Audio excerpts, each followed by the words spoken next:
ನಮಸ್ಕಾರ ಎಲ್ಲರಿಗೂ. ನಾವಿವತ್ತು ಬೆಳಗ್ಗೆನೆ 5 ಗಂಟೆಗೆ ಎದ್ದು ಹೊನ್ನಾಳಿ ಕಡೆ ಕೆಲ್ಸಕ್ಕೆ ಹೊಂಟಿದ್ವಿ. ನಮ್ಮೂರು ಉಡುಪಿ ಹೋಟ್ಲಲ್ಲಿ ಟೀ ಕುಡ್ಕೊಂಡು ಸೀದಾ ಹೊನ್ನಾಳಿ ಕಡೆ ಹೊಂಟ್ವಿ. ನಾವು ಯಾಕೆ ಇಷ್ಟು ಜಲ್ದಿ ಹೋಗ್ತದೋ ಅಂದ್ರೆ ಅಲ್ಲಿ ಮೇಲ್ಗಡೆ ಕೆಲಸ ಸಾರ್ವೆ ಹಾಕಿದಾರೆ ಗಾರೆ ಕೆಲಸರು. ಆ ಸಾರ್ವೆ ಬಿಚ್ಚೋದ್ರೊಳಗೆ ನಾವು ಪ್ಲಮ್ಮಿಂಗ್ ಕೆಲಸ ಮಾಡ್ಕೊಂಬರ್ಬೇಕು. ಹಂಗಾಗಿ ಇಷ್ಟು ಜಲ್ದಿನೇ ಹೊರಟ್ವಿ. ನಾವು ಬಿಲ್ಡಿಂಗ್ ಬರೋಷ್ಟೊತ್ತಿಗೆಲ್ಲ 6 ಗಂಟೆಗಿತ್ತು. ನಾವು ಹುಡ್ರಿ ಮೆಟ್ರೋಲ್ ತರ ಕೇಳಿದೆ. ಅಷ್ಟೊಳಗೆ ಜಲ್ದಿ ಎಲ್ಲ ಮೆಟ್ರೋಲ್ ತಗೊಂಬಂದು ಇಟ್ಟರು. ನಾನು ಬೇಗ ಕೆಲಸ ಸ್ಟಾರ್ಟ್ ಮಾಡಿದೆ. ನಾವು ಬೇಗ ಕೆಲಸ ಮಾಡಿದ್ವಿ. ಟೈಮಲ್ಲಿ 9 ಗಂಟೆ ಆಗಿತ್ತು. ಅಷ್ಟರೊಳಗೆ ಗಾರೆ ಕಸ್ತರು ಬಂದು ಸಾರ್ವೆ ಎಲ್ಲ ಬಿಸ್ತಿದ್ರು. ಅಷ್ಟರೊಳಗೆ ನನ್ನ ಕೆಲಸ ಅಲ್ಲೆಲ್ಲ ಕಂಪ್ಲೀಟ್ ಎಲ್ಲ ಮುಗಿದಿತ್ತು. ಗಾರೆಯರು ನಮಗೆ ಹೊಸಬ್ರು, ಅವರು ಫುಲ್ ಸಪೋರ್ಟ್ ಮಾಡ್ತಿದ್ರೆ. ಹಂಗಾಗಿ ಸಾರ್ವೆ ಇದ್ದಾಗಲೇ ಬಂದು ನಮ್ಮ ಕೆಲಸ ಎಲ್ಲ ಮುಗಿಸ್ಬೇಕು. ಕೆಲಸ ಎಲ್ಲ ಮುಗಿಸ್ಕೊಂಡು ತಿಂಡಿ ತಗೊಂಡಿದ್ವಿ. ತಿನ್ನೋಕೆ ಸ್ಟಾರ್ಟ್ ಮಾಡಿದ್ವಿ. ನಮ್ಮ ಹುಡುಗರು ಬೆಳಗ್ಗೆನೇ ಅಷ್ಟೊತ್ತಿಗೆ ಕೆಲ್ಸಕ್ಕೆ ಬಂದಾರಂದು ಅವ್ರಿಗೆ ಬಿರಿಯಾನಿ ತಂದು ಕೊಟ್ಟಿದ್ದೆ.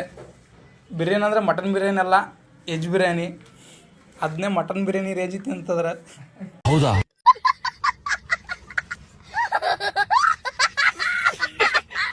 ನಮ್ಮ ಹುಡುಗರಿಗೆಲ್ಲ ವೆಜ್ ಬಿರಿಯಾನಿ ತಿನ್ಸ್ಕೊಂಡು ಮತ್ತೆ ಈ ಕಡೆ ಸೈಡಿಗೆ ಕೆಲಸ ಸ್ಟಾರ್ಟ್ ಮಾಡಿದೆ. ಇಲ್ಲೆಲ್ಲ ಮಳೆ ನೀರಿಂದು ಮತ್ತೆ ಏರ್ ಪೈಪೆಲ್ಲ ಹೊಡಿಬೇಕಿತ್ತು. ಅದನ್ನೆಲ್ಲ ಮುಗಿಸ್ಕೊಂಡು ಸೀದಾ ಕೆಳಗಿಳಿದೆ.